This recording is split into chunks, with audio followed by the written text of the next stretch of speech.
এই মুহূর্তে ভারতের যে তেলের সমস্যা, তা ভারতে কি তেলের কোনো অভাব, না ভারতে যে তেলের খনি রয়েছে তা কি আদৌ আছে, নাকি অন্য জায়গা থেকে আমাদেরকে সব তেল আনতে হয়? ভারতে তেলের কোনো অভাব নেই। ভারতে বেশ অনেকগুলোই, প্রায় 100টারই বেশি তৈল খনি রয়েছে। সেটা হয়তো আমরা অনেকেই জানতাম না, কিন্তু 100টার বেশি তৈল খনি আছে। তবুও আমাদের বিদেশ থেকে 90% তেল আমাদের বিদেশ থেকে আমদানি করতে হয়। কারণ আমাদের দেশে যেমন চাহিদা, তার থেকে বেশি পরিমাণে গাড়ির সংখ্যা অনেক বেশি বলে আমাদেরকে বাইরে থেকে তেল আনতে হয়। চাহিদা প্রচুর, যাতে আমাদের যেমন তৈলখনি রয়েছে সেই তৈলখনি থাকা সত্ত্বেও 90% তেল বাইরে থেকে আনতে হয়। এটা কিন্তু আমাদের ভারতকে প্রায় প্রতিদিনই কোনো না কোনো জায়গা থেকে এইভাবে আমাদের ঘাটতি পূরণ করতে হয়। আমাদের 100টার বেশি তৈলখনি থাকে প্রায় এমন কয়েকটা জায়গা, প্রায় মুম্বাইতে আছে, তারপরে আরাকানে আছে, এবং অসমে আছে, ডিগবয় আছে, কৃষ্ণা গোদাবরী আছে, রাজস্থানের বারবে বলে জায়গায় সেখানে, এবং গুজরাটে অল্প কিছু সংখ্যক আছে, এবং 9.5% ব্যারেল উৎপাদন করতে পারে। লক্ষ ব্যারেল এত তেল উৎপাদন করে, তারপরেও কিন্তু ঘাটতি হয়। 9.5% লাখ ব্যারেল এতটা তেল উৎপাদন করা হয়। এবং আমাদের যে যেমন চাহিদা ছাড়াও উৎপাদন একটা সেই জায়গাটা রয়েছে, সেটা একটা বলতে পারেন যে এখানে তাদের চাহিদা হচ্ছে আমাদের 55 থেকে 56 লক্ষ ব্যারেল, এবং ঘাটতি হচ্ছে প্রায় 45 থেকে 46%। প্রতিদিন এত ব্যারেল ঘাটতি পড়ে। তাহলে আমাদেরকে, ভারতবর্ষকে অবশ্যই সেই কারণের জন্য বাইরে থেকে তেল আনতেই হয়। এবং আমাদের যে তেলের মান তেমনভাবে আর ভালো নেই।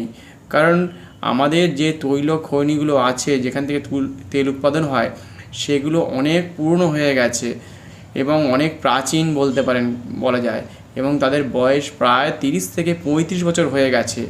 তেলের গুণমান খুব যে ভালো বলা যায় তেমন নয়, গুণমান খুব একটা ভালো নয়। কোনো কোনো জায়গায় হেভি আছে, কোনো কোনো জায়গায় সাওয়ার আছে। রিফাইন করতে অনেক টাকা খরচা হয়। তার তুলনায় যে পরিমাণ তেল আমাদের বাইরে থেকে আনতে হয়, সেটা রিফাইন করে বিদেশে আবার বিক্রিও করতে সুবিধা হয়। ভারত অনেক জায়গায় কিন্তু বিক্রি করে থাকে।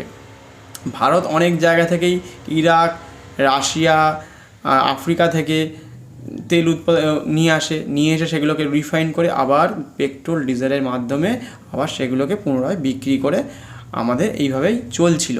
কিন্তু এখন যেহেতু এত চাহিদা যেমন, তার তুলনায় আমাদের দেশে তেল উৎপাদন হয় খুবই কম।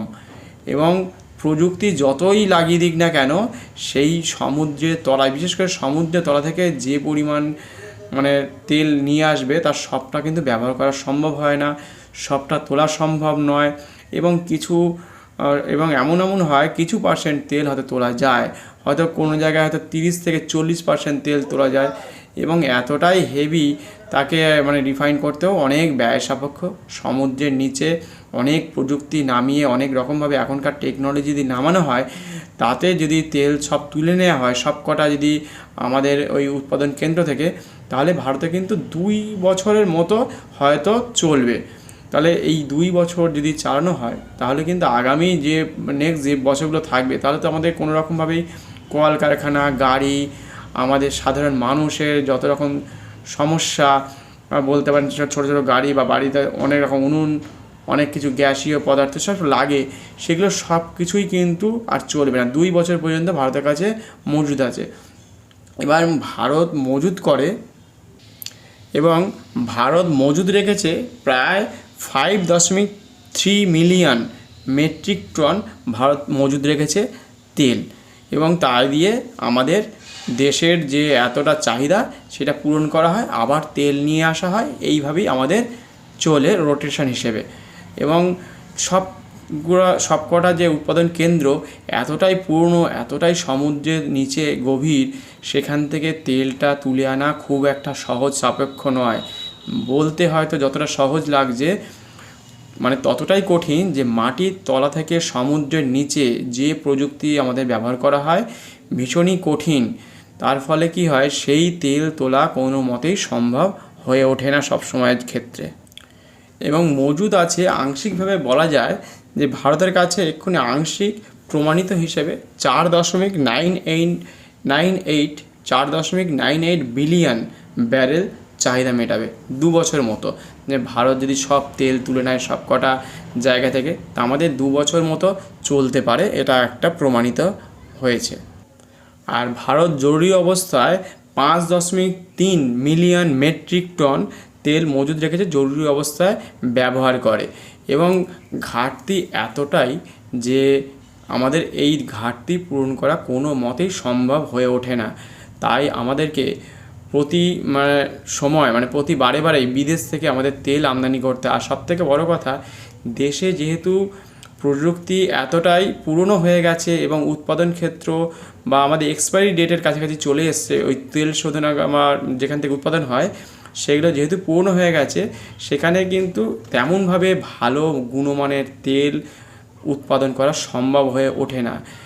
যদি আমাদের দেশে কোনো একটা ধরুন ফসল যদি তাকে যদি প্রেস করে যদি কোনো রকম তেল উৎপাদন করতে যদি খরচা বেশি হয় এবং বিদেশ থেকে যদি কোনো রকম একটা ফসলকে নিয়ে এসে যদি একটু আমাদের পেস্ট করে যদি কম খরচে যদি উৎপাদন হয়, তাহলে আমাদের দেশে সেই ফসলটাকে পেস্ট করতে যে পরিমাণ সময় সাপেক্ষ ব্যয় করতে হয়, যে কারণে প্রযুক্তির ব্যবহার করতে হয়, বিদেশের ক্ষেত্রে যদি সেই ফলটাকে পেস্ট করে যদি ভালো গুণমানের যদি তেল উৎপাদন করা হয়, অয়েল পেট্রোল ডিজেল এবং এই ধরনের করে যদি বেশি মুনাফা হয়, ভারত অবশ্যই কেন বিদেশ থেকে কম খরচে যদি তেল পেয়ে যায় কেন নেবে না। সেই কারণের জন্য ভারতকে বারেই অন্য দেশের উপর নির্ভর করে চলতে হয়। এবং ভারত এই মুহূর্তে প্রথমে 27টা দেশ থেকে তেল নিয়ে আসতো, পরবর্তী সময় সেটা এখন 41টার কাছাকাছি দেশ থেকে ভারত তেল যেভাবেই হোক আমদানি করছে। ভারতের মানুষ যাতে কোনো রকমভাবে কোনো কষ্ট না পায়, ভারত যাতে সুস্থ থাকে, ভালো থাকে, সেই কারণের জন্য ভারত এখন যেভাবেই হোক, যুদ্ধ চলছে, যুদ্ধ পরিস্থিতিতে কোনো রকম যাতে সাধারণ মানুষ কোনো খারাপ পরিস্থিতির মধ্যে পড়ে যাক সেটা চাইছে না। কারণ এই পরিস্থিতির মধ্যে ভারত অনেক দেশ থেকে তেল নিয়ে চলে আসছে। যেভাবেই হোক ভারতের প্রত্যেকটা মানুষকে যাতে কোনো দ্বিধার মধ্যে না পড়তে হয়, তেল সমস্যা জটিলতার মধ্যে না পড়তে হয়। এবং বিশ্বের কাছে এই মুহূর্তে ভারত 4র্থ স্থানে আছে যে রিফাইন করে, 4র্থ স্থানে। এবং রিফাইন করে সেটা কিন্তু বিদেশে এতটাই ক্ষমতা আছে যে রিফাইন করে বিদেশে বিক্রি করে থাকে, বিক্রি করে মুনাফা ইনকাম করে। সেটা কিন্তু প্রায় 4র্থ স্থান। সেটা কিন্তু এটা খুব বড় একটা কথা যে ভারত এই জায়গাটাকে অ্যাচিভ করেছে যে রিফাইন করে বিক্রি করে ভারত আমাদেরকে যে একটা বড় স্থান দখল করেছে। এবং ভারতে অনেক জায়গাতেই তেল পাওয়া যায়, সব তেল এক নয়, সব গুণমানের এক নয়, সব তেল তোলা কোনো মতেই সম্ভব নয়। এতটাই নিম্নমানের হয়, কিছু হয়তো ফেলেও আসতে হয়, এতটাই নিম্নমানের ভয়ানকভাবে সেই তেল সমুদ্রের নিচে এতটাই গভীরে আছে, সেখানে প্রযুক্তি খুব বড় একটা নিচে ব্যবহার করতে হয়। তার ফলে কিন্তু এখন আমাদের ভারতকে এই নিম্নমানের তেলকে তার সাথে কিছু বিদেশ থেকে তেল নিয়ে এসে তার সাথে মিশিয়ে রিফাইন করে সুন্দর প্রসেস করে আবার তেলটাকে বিদেশে বিক্রি করা হয়। আর ভারত এই মুহূর্তে বিদেশ থেকে তেল আনার পরেও নিজস্ব প্রযুক্তিতে এখন স্বনির্ভর হওয়ার চেষ্টা চলছে। এক হচ্ছে সোলার সিস্টেমের মাধ্যমে চলছে, গ্যাসীয় প্রযুক্তির মাধ্যমে বিভিন্ন রকমভাবে যে এলপিজি গ্যাস বা বায়োগ্যাসের মাধ্যমে হচ্ছে। এমনকি নবায়ন উন্নয়নের শক্তি হিসেবে ইলেকট্রিকের ঘাটতি যেটা দেখেছেন আমাদের যে টোটো অটোর মতো গাড়ি বা আরও বড় বড় গাড়ি চালানোর মতো ক্ষমতা তৈরি করছে আস্তে আস্তে ধীরে ধীরে। এবং তেল চাহিদা আগামী দিনে কমানোর জন্য এবং নতুন নতুন অনুসন্ধান চালিয়ে যাচ্ছে আমাদের বৈজ্ঞানিকরা বিভিন্ন রকমভাবে এবং দেশীয় প্রযুক্তিতে, সবথেকে বড় কথা দেশীয় প্রযুক্তিতে, যে আমাদের ঘাটতি কিন্তু অনেক, 15-20% বা 18% হয়তো আমাদের চাহিদা রয়েছে এই মুহূর্তে, 9% পাওয়া যায় তেল, এবং প্রচুর ঘাটতি। প্রায় দেশে লাগে 55-56% তেল, লক্ষ ব্যারেল তেল লাগে প্রতিদিন, এবং তাতে আমাদের খরচা হচ্ছে প্রায় এত। ঘাটতি প্রচুর, এতটাই ঘাটতি যে আমাদের সেটা পূরণ করা সম্ভব হয় না। এবং 45-46% এত ব্যারেল, লক্ষ ব্যারেল তেল আমাদের কিন্তু লাগে, ঘাটতি পড়ে যায় যাকে বলে প্রচণ্ড পরিমাণে।